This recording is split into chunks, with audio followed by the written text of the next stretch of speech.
So there's some things I would suggest. I would suggest avoiding, and I'm basing these on things that have actually happened. Excessive partying. There's a difference between being in a country where wine is the common beverage of choice at dinner and doing tequila shots in a hotel room with students. There's a big difference in that. Sleepovers, and yes, it has happened. I advise against sleepovers.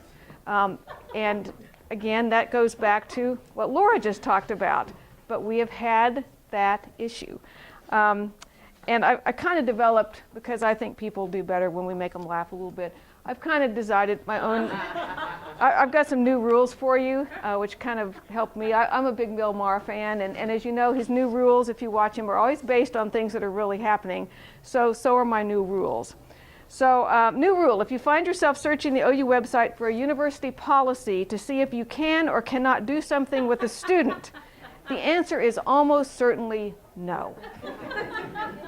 New rule, if you find you're uncomfortable being alone with a student, don't be alone with that student. There is almost certainly a reason for your discomfort.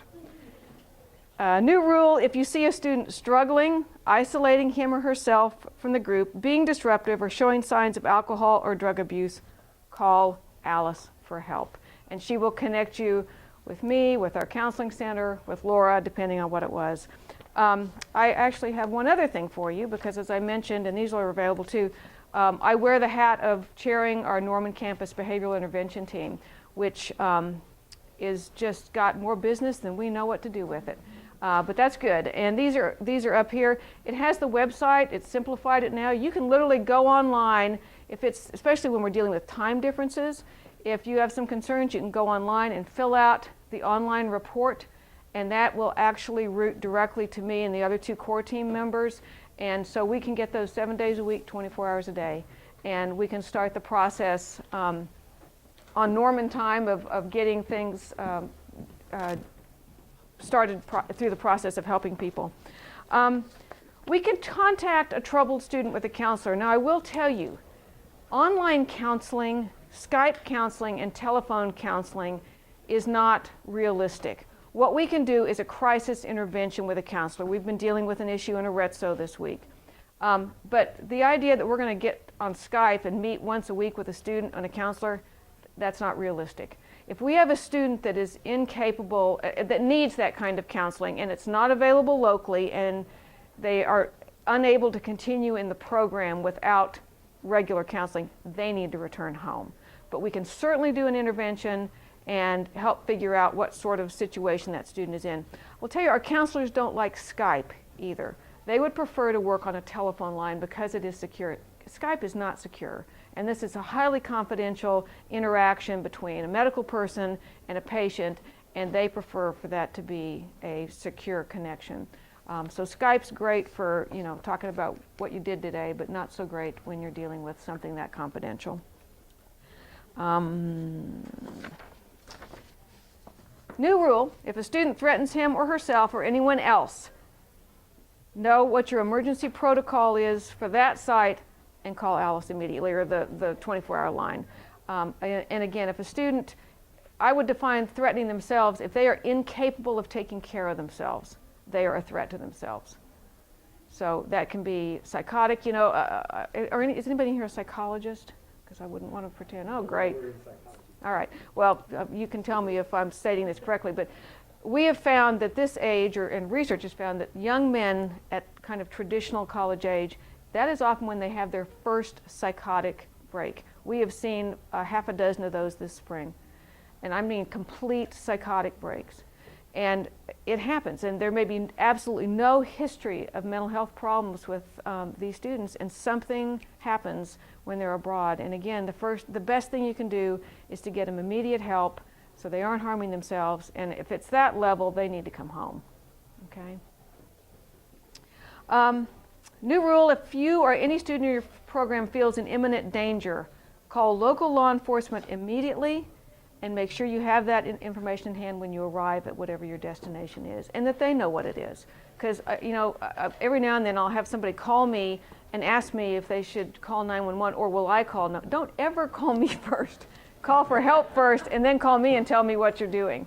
The police here, and I'm hoping abroad as well, would much rather show up for nothing than to not be called and have something happen. I know our campus police will tell you they don't have near enough false alarms. They wish they had more because it would mean people are more tuned in to what they're seeing. So, next slide. If you're taking 25 students abroad, this is what you need to think about. 16 will be sexually active. 7.5 will binge drink. That half one's the one I'd worry the most about. 7 won't drink at all. 5 may be depressed, and 3 may consider suicide while they're gone. So I don't want to scare you. I just want you to be realistic and don't feel that you're overreacting. If you sense something in a student, if you see something, say something, and let's see if we can get them help and salvage their experience and keep you from being one of the people the BIT team's working with when you get back. So the one thing I can say is one other number I would put is, and I think we can go to the next one. Yeah, is that 100% of them are going to have a great time because of the time and energy that you invest in this. I know you would much rather go abroad and just be with a significant other or no one. Sometimes being some alone time is really good when you work in this place. But you do this because you know what a valuable experience it is for them, and you bring your expertise and your, in most cases, knowledge of the area they're going. So I thank you. It really is.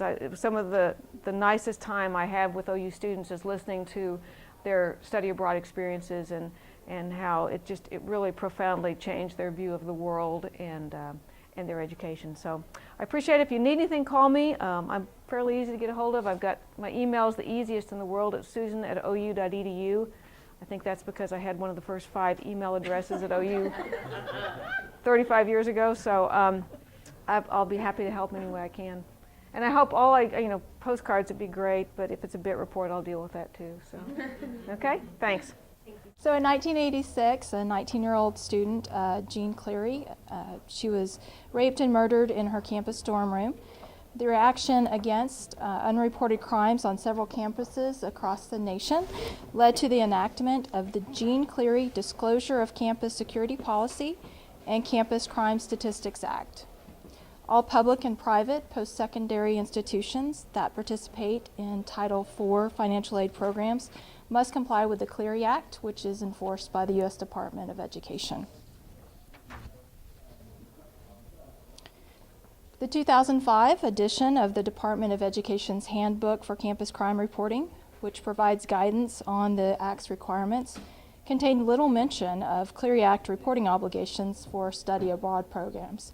However, in 2011, the department issued further guidance in a revised handbook, which revealed a significant increase in reporting obligations for study abroad programs.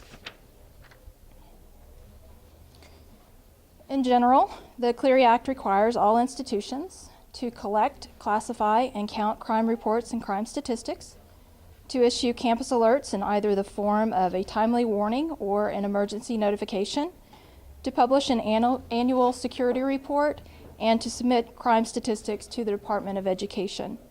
In this presentation, I'm solely going to focus on the first requirement on collecting, classifying, and counting crime reports, because that's all that we really need to worry about in study abroad programs.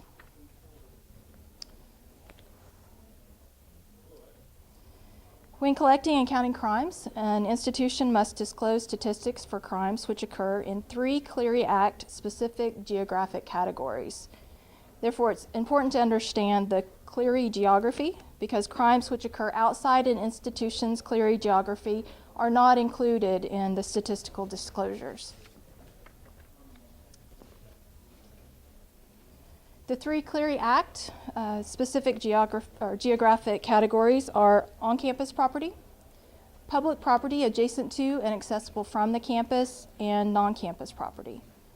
When discussing the Cleary Act requirements for study abroad programs, only the 3rd category is relevant for OU because OU does not currently have an overseas campus. So we'll just focus on non-campus property right now.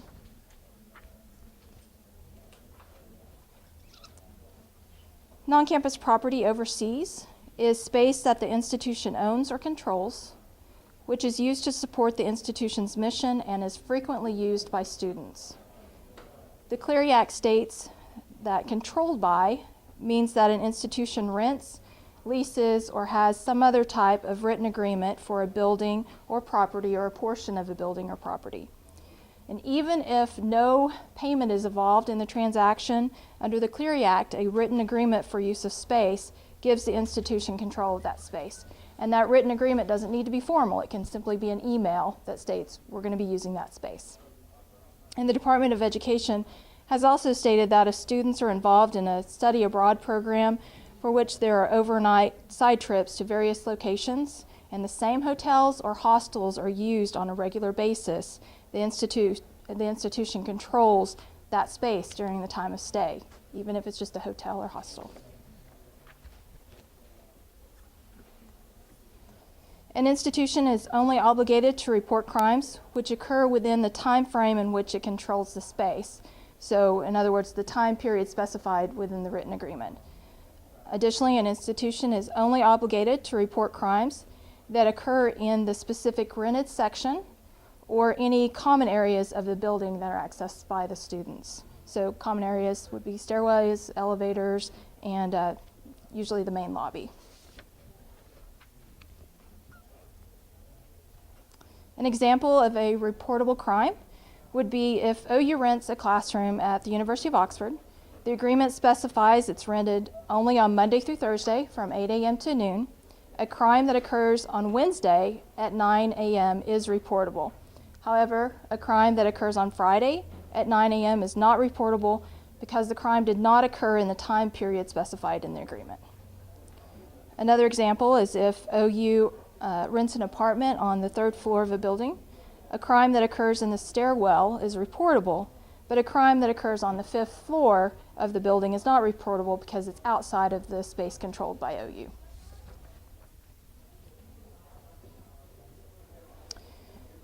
Clery Act reporting is based on where the crime occurred, not who the victim or assailant is. So if an OU student is robbed in the London Underground, it's not a Clery reportable crime because OU does not have control of the London Underground. However, if a person with no connection to OU, not a staff member, not a faculty member, not a student, if they're robbed in the stairwell of a building in which OU rents the 2nd floor, the robbery is a reportable crime because OU controls that space. So remember, it's where the crime occurred, not who is involved in the crime. That's important for Clery Act requirements. The Clery Act requires institutions to disclose 3 general categories of crime statistics. It's criminal offenses, hate crimes, arrests and referrals for disciplinary action. And this is a list of the criminal offenses. So you've got murder, manslaughter, sexual offenses, aggravated assault, robbery, burglary, motor vehicle theft, and arson. And hate crimes are any of the previously listed criminal offenses plus these additional ones of larceny, theft, simple assault, intimidation, destruction, damage, vandalism of property. And arrests for referrals for disciplinary action, weapons violations, drug abuse violations, and liquor law violations.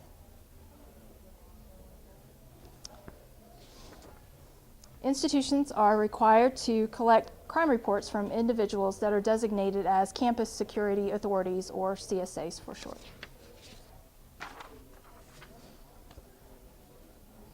CSAs are campus police and security personnel, but they are also officials of an institution who have significant responsibility for student and campus activities. And an official is defined broadly within the Clery Act as any person who has the authority and the duty to take action or respond to particular issues on behalf of the institution. And here are some examples of CSAs. And many of you are here today because you're going to be participating as a faculty leader in a study abroad program. While you're on that program, you are considered a campus security authority. So what does that mean for you? That means if a crime which took place in space controlled by OU is reported to you, you have a duty and obligation to report that crime to us so we can include it in our Clery report statistics. The Clery Act specifies that a crime is reported when it is brought to the attention of a CSA or local law enforcement personnel by a victim, witness, another third party, or even the offender. And it doesn't matter whether the individuals involved in the crime or reporting the crime are associated with the institution. Remember, it's where it occurred, not who was involved in the crime. If a CSA receives information of a crime and believes that information was provided in good faith, he or she should document it as a crime. And in good faith means there is a reasonable basis for believing that the information is not simply rumor or hearsay. It's not necessary for the incident to have been investigated by police or for the police to have determined that a crime actually has occurred. What we must disclose are statistics from reports of alleged criminal incidents. So while you're on your program, if someone reports an incident to you, which occurred on OU controlled property, and you in good faith believe it was a crime, you need to report that. So how do you report it? We actually have a crime report for study abroad programs, specifically for the study abroad programs, and it's located on our Education Abroad website. In the handouts as well? Oh, yes, and it is. It's in your handouts. And if you look at it, it looks intense, but it's not. Mainly it's just definitions of the different types of crimes that need to be reported. And if you have no idea how to classify the crime, which sometimes you don't, just give me a call. We'll go through it, fill out whatever you can on the form, and I'll help you fill in the rest of it. And we can decide whether or not at that point, if it's a clearly reportable crime. But it's better to go ahead and let us know if an incident occurs, and we can decide together what we need to do with the information. So that's pretty much Clery Act in a GIF. So again, just contact me if anything happens. And I also, like Alice says, I carry the 24/7 phone. Call at any time, and we'll discuss what we need to do. So, anybody have any questions? Yes. So, what kind of Clery statistics do we have for OU study abroad? What do we have, like currently?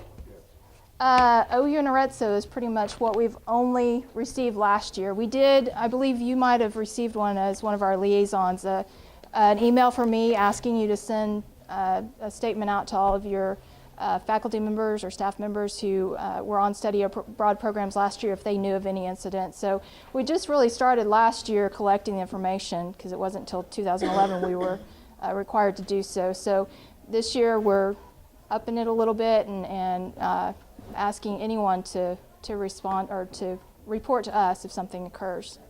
So do we have any statistics? Currently, no. They just came out with this in 2011. Right. So this So, internet yeah. reporting didn't exist until 2011. And Right. then all of a sudden people like me were going, what the hell do we do? Yeah, so we quickly tried to but at the time mainly when you were when you were on the programs last year, you didn't know you were supposed to be reporting them. So this year we're, at our meeting in November and also, today we're trying to make sure everyone's aware that they do need to report the incident so we can get the statistics started. Any other questions? Thank you for your time. Hey, thank you so much. Lori, I'm going to wrap Alice. things up. Oh, and I think I need to grab my mic.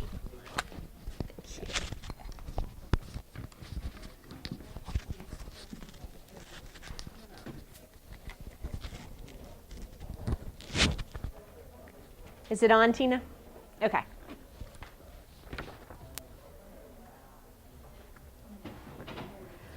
Okay, so emergency response protocol for international education programs. You all have a handout in your packets that goes through the emergency response protocol.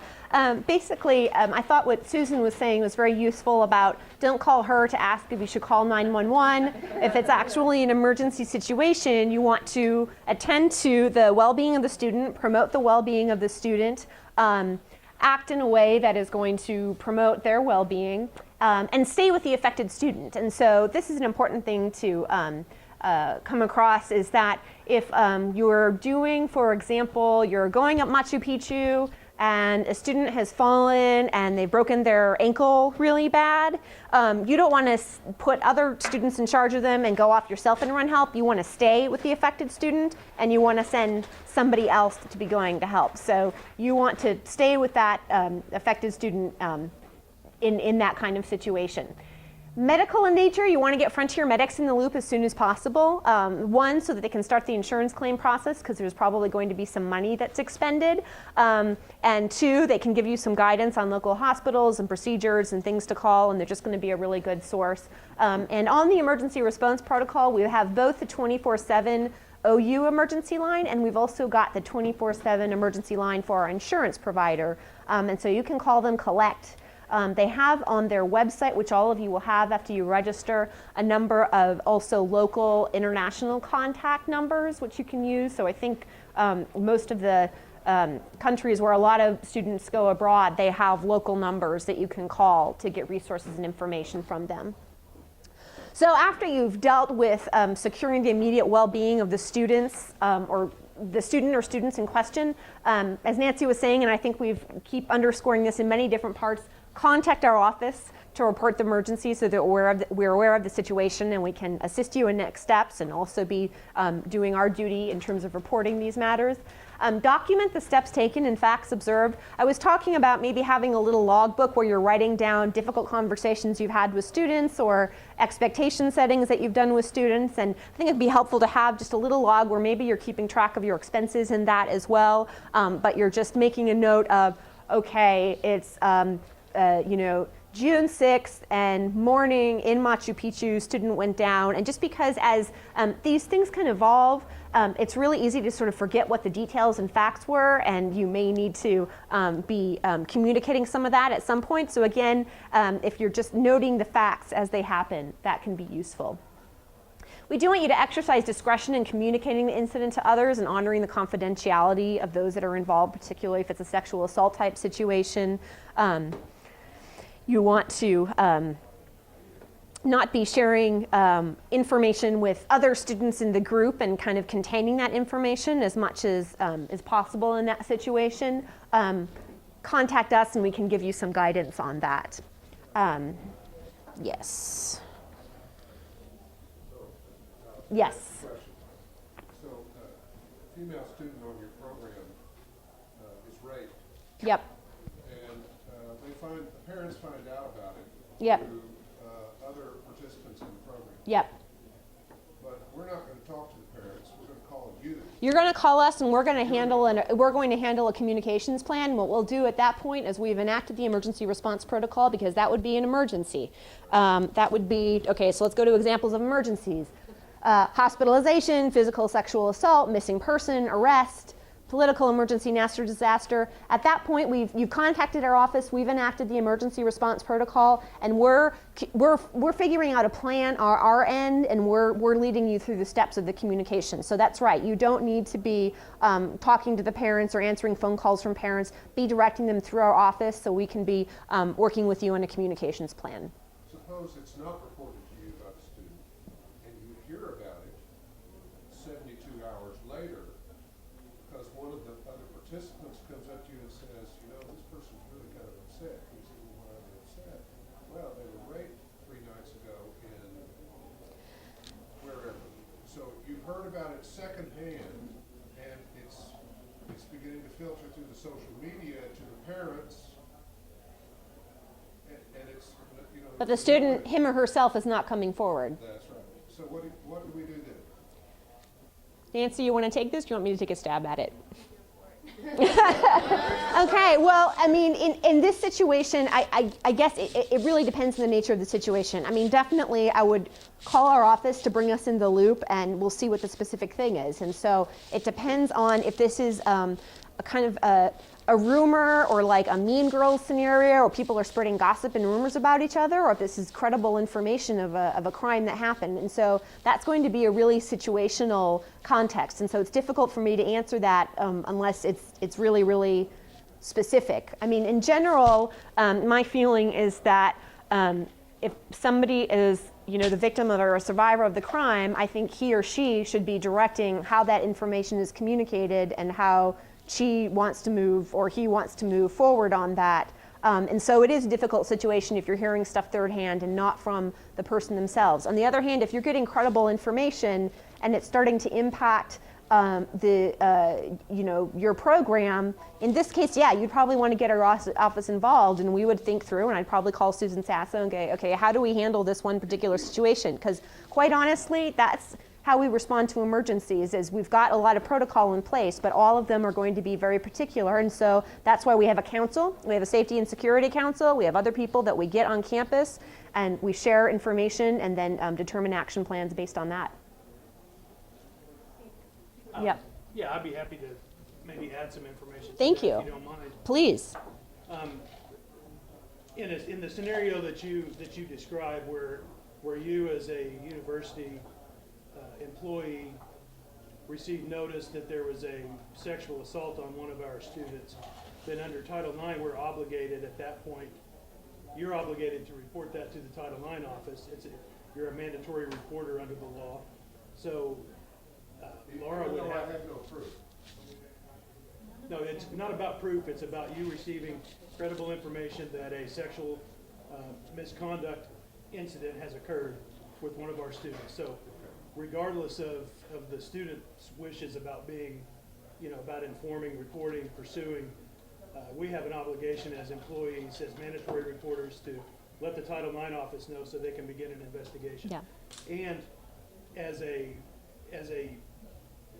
leader on a study abroad trip or a professor in a class, we also have an obligation when we have knowledge that potentially one of our students has been the victim of something like that, to offer whatever resources we can. So it would be entirely appropriate under the law, and I think as a matter of good practice, to approach the student and initiate a conversation about that. I've heard some concerning information. I want to make sure that you have every resource you need if this turns out to have been true.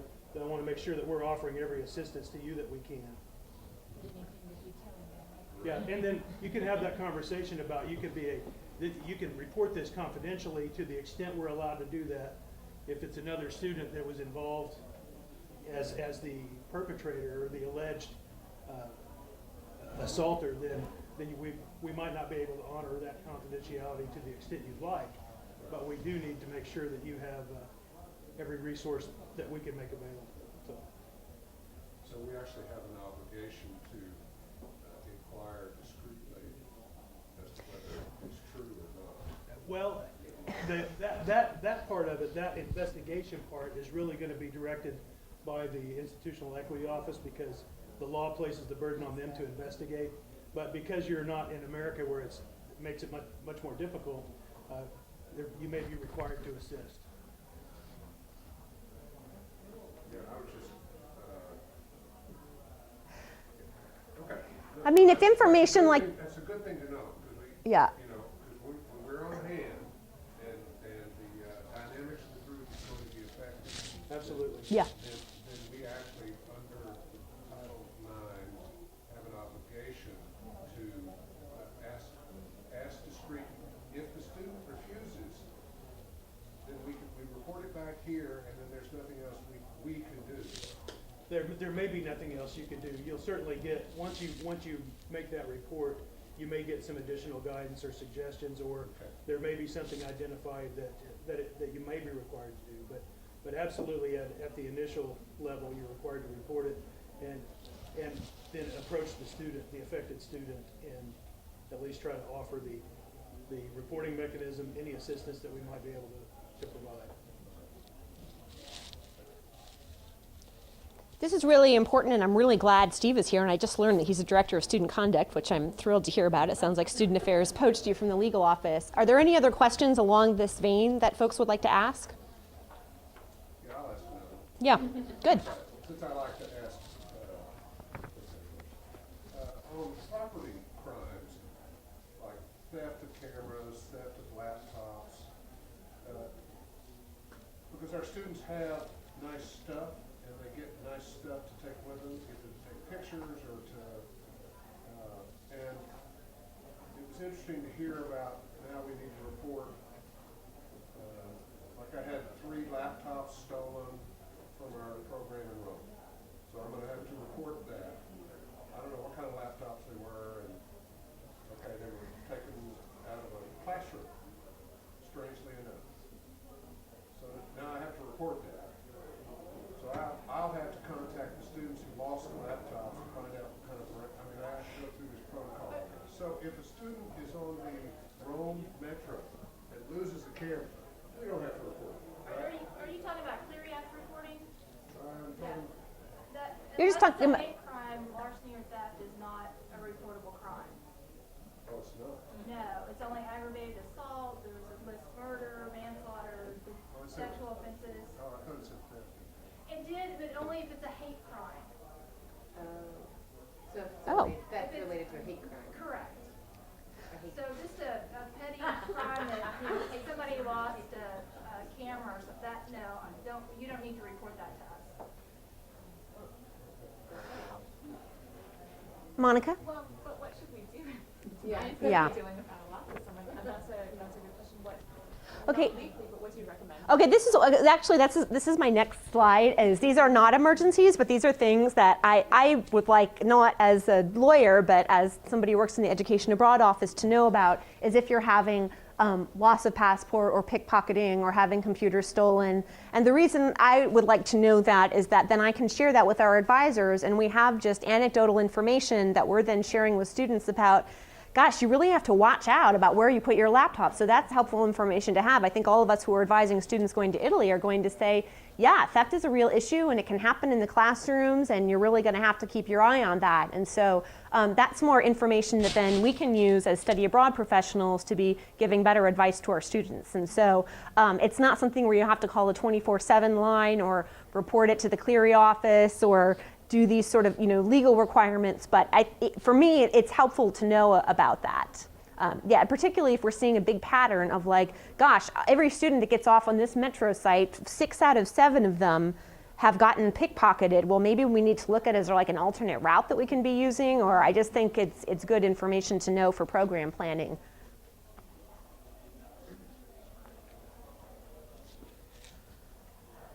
Yeah, so again, now these are not an emergency issues, although these can be a pain as a faculty leader and can interfere in the successful programming. So that's, minor housing issues, non-threatening roommate issues, I don't like so-and-so. I mean, kind of as Susan was saying, they're kind of in an enclosed environment, and there's always a, kind of like every classroom has a personality, every study abroad group has its own personality, and different sort of people are going to emerge and be playing different roles within that learning community. And encouraging them to take the high road and be patient and gentle with each other and recognize that they're under a lot of stress, so maybe they're not being as patient or kind, as compassionate with each other as they would in other circumstances is a good perspective to keep in mind.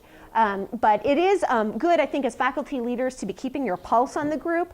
I think it's a best practice to be doing some sort of daily check-in.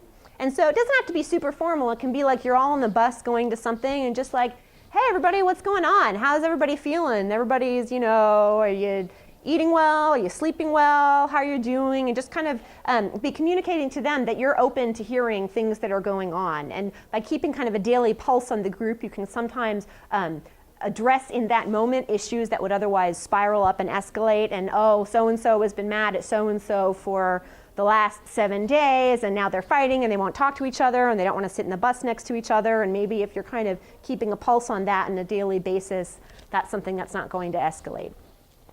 That's my take anyway. Parent not being able to reach student. This is a major source of calls in our office and calls from all sorts of places on campus. And so definitely if you can encourage your students, and we tell them this all the time, but you can help us get out this message, is call or email mom and dad after you've arrived safely in the country, because that will often put their mind at ease. And so really typical that, I haven't heard from my son in 48 hours, he's supposed to arrive in Germany, I think he's missing, what do we do? And it's like, no, they just haven't had time to check in yet, and it's a pain, and they haven't figured out their Wi-Fi connections. But anything that we can be doing to have the students contact and let parents and family members know that they've arrived okay is great, because then we get fewer calls to our office and there's just less time wasted in general on everybody's end on that one.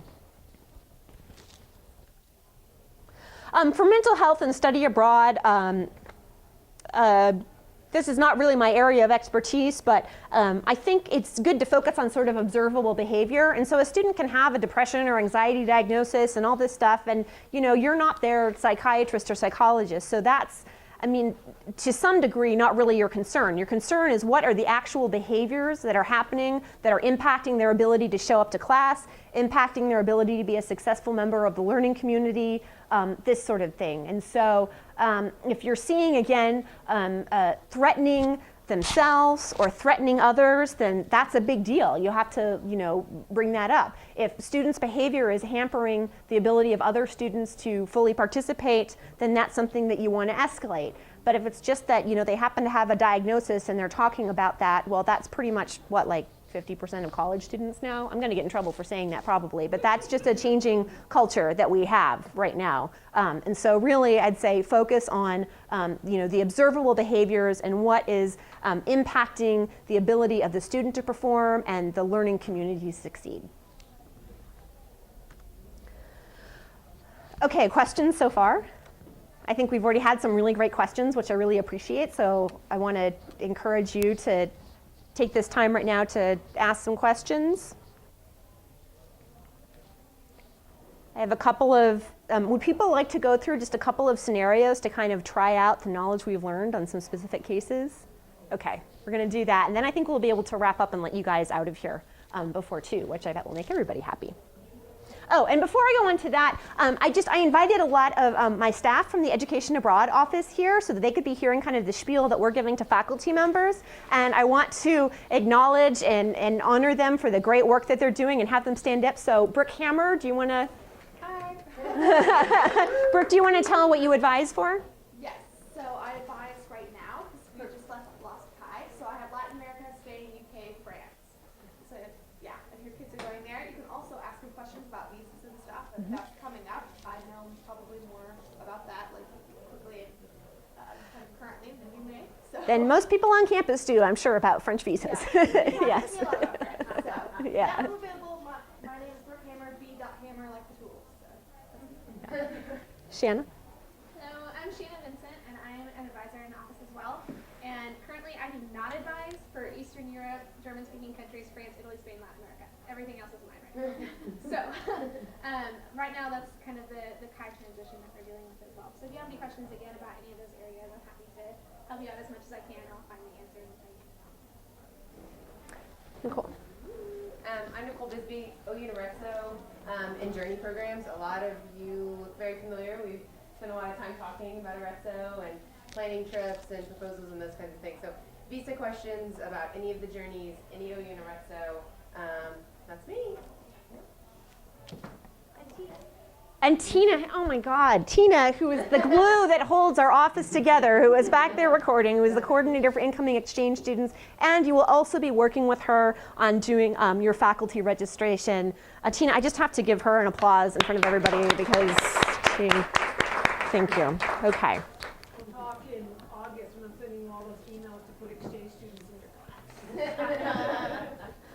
All right, we're going to start out with the softball. A student asks what vaccination she should obtain before departing for her program in Peru and whether or not she should get malaria prophylaxis for their post-trip independent travel plans. What advice did you give her? Visit your travel nurse. Yes. Okay. Softball question. Excellent answer. If a student is asking specific medical advice questions, you send them to Goddard to visit with their the travel consultant, their travel nurse, their physician. You don't need to be giving them medical advice in this situation. Any questions about that one? Again, that's a softball. Okay. Okay, a student on your program complains of extreme intestinal discomfort. In consultation with Frontier MedX, the student arranges to see a local reputable physician who admits the student to the hospital for routine tests. Should you inform EA? Yes. Yes, because a hospitalization is involved, right? Okay, any questions on that front? Okay, if they're just going to see the local travel clinic just to get some Imodium or figure out their traveler's diarrhea, you don't need to report that to us, but if a hospitalization is required, we definitely need to know about that. Yes? Her mother somehow gets a hold of your cell phone. Are you gonna talk Not my cell phone number. No, I'm just kidding. my participant and her mother somehow gets my number Yeah. and calls me. And I'm going to tell her all about it, right? Nope, you are not going to tell the mom all about it. You are going to say that I always encourage parents and children to communicate and thank you and listen to them and refer them to me. This is actually important that you brought up. We've actually had incidents where students are estranged from their parents, and their parents may have very severe mental illness issues. We had a student, for example, who's had a parent who was paranoid schizophrenic and had some interesting conspiracy theories about what was happening, and the student was separated, and so the parent was calling our office a lot trying to get information from students. Now that's a very extreme example, but that's part of why those things exist, right? Is the student needs to be driving the communication about what they're communicating to mom or dad. So mom or dad call you, you listen, you don't tell them anybody, and then you tell them to call me. Yes, Elisa. Follow up to that, if they break something but no hospitalization is required, should we call you? You don't have to call me, I send an email. So that's one of those circumstances where you call the 24/7 emergency line if it's an emergency, if there's hospitalization, blood, theft, or although there might be blood in a broken leg, I don't know. But if it's something that you've sort of dealt with and you're just informing us, just send us an email.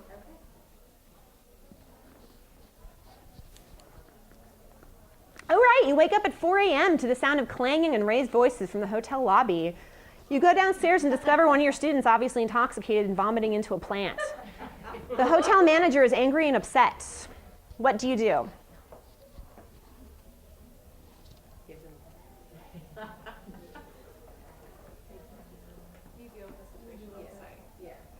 You just, and so how would you, what would be some of your ideas? And this is one where there's not like one right answer, but this is when we're talking about sort of verbal and written communications of expectations breaking. Like, what are some things you might do in that immediate situation, both as they're sick and then the next morning, assuming, yeah.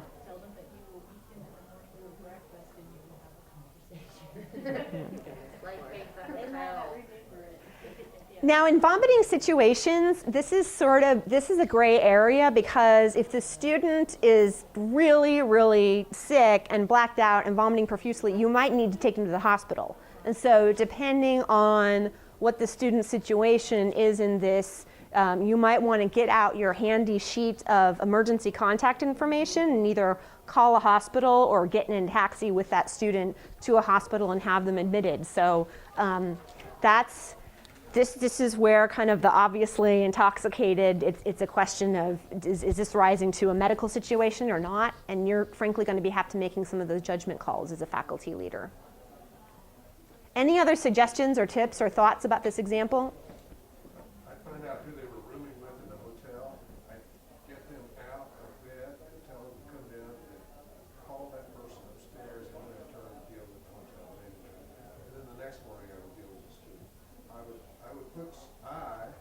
probably put some responsibility on the rest of the group because I try to establish that set of expectations of the group before they go. That they're accountable to each other. They're accountable to each other. And so I'm not going to be pleased that one of them goes off by themselves and gets just blind drunk. I'm going to turn to the rest of them and say, did you know this person? Well, yeah, they weren't feeling very good. They said they were going to go. I'm like, well, so that may not be appropriate, but Yeah. it's one thing I've done in the past. Yeah, I mean, again, Particularly when you have different ages, so you may have a 23 or 24-year-old, you may have 19-year-olds, and that kind of mentoring for them to learn how to party is, I found it to be helpful in the past. In other words, a 19-year-old leaves Oklahoma, is never really drunk, doesn't know how to drink successfully or normally. Well, all of their drinking has been sneaking off and getting blind drunk on a country road in a car in the dark. they're not used to going to bars, monitoring what they're drinking, not accepting drinks from strangers. Right, Yeah. all that kind of stuff. So having some of the older students, once I've gotten to know some of them, if I have the opportunity, I will actually see if they're comfortable doing a little mentoring on that. But they can't be out by themselves anyway.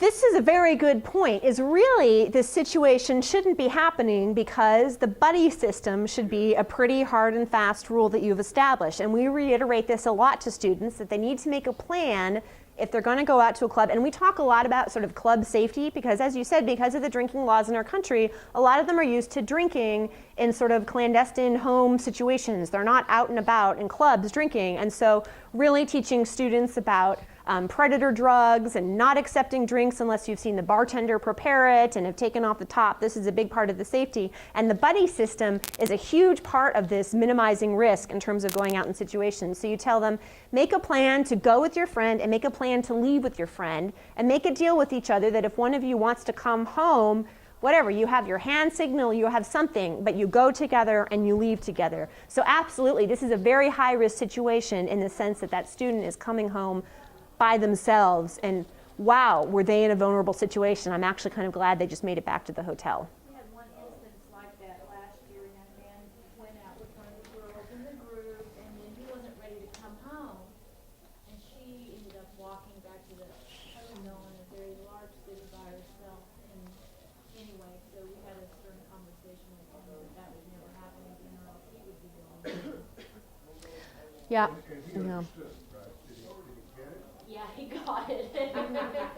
One of our male faculty members really drove that point home. Yeah, he got it.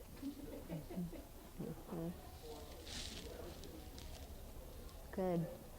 I might too, in the next, depending on the situation, the next morning, talk to the students about how I have a relationship with his hotel and I would like to bring students back here next year. And so you might be feeling uncomfortable and have a headache, but you've also put in jeopardy the relationship I have with this establishment and this university has with this establishment. And so I think articulating why this is problematic behavior. It's not that you put yourself in danger, you put your others in danger, you jeopardize the functioning of the group because now I'm up in the morning and I'm not going to be as alert tomorrow and you're probably disturbing your roommate. Not only have all these things happened, you've really harmed a relationship that we have and you're impacting the ability of future students to do that. So I think kind of articulating what the kind of level of consequences in this is helpful in your verbal conversation with the student the next day. Okay, and these are just my credits for the institution. Education Abroad Professionals, we're all a pretty close collegial network of people, and so when I was putting together this presentation last year, these were some of the universities and organizations that helped me out with it.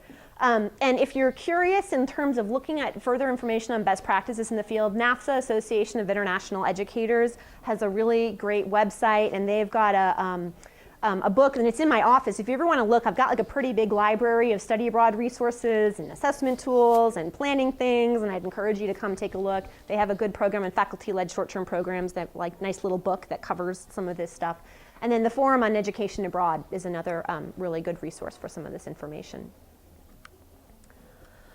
Okay, well, I guess the official part of this presentation is done. I'll be sending you all the PowerPoint slide as well as the video recording of this, and I will be hanging out to answer any further questions that you might have. So thank you all for coming, and thank you for the work that you're doing to take our students abroad.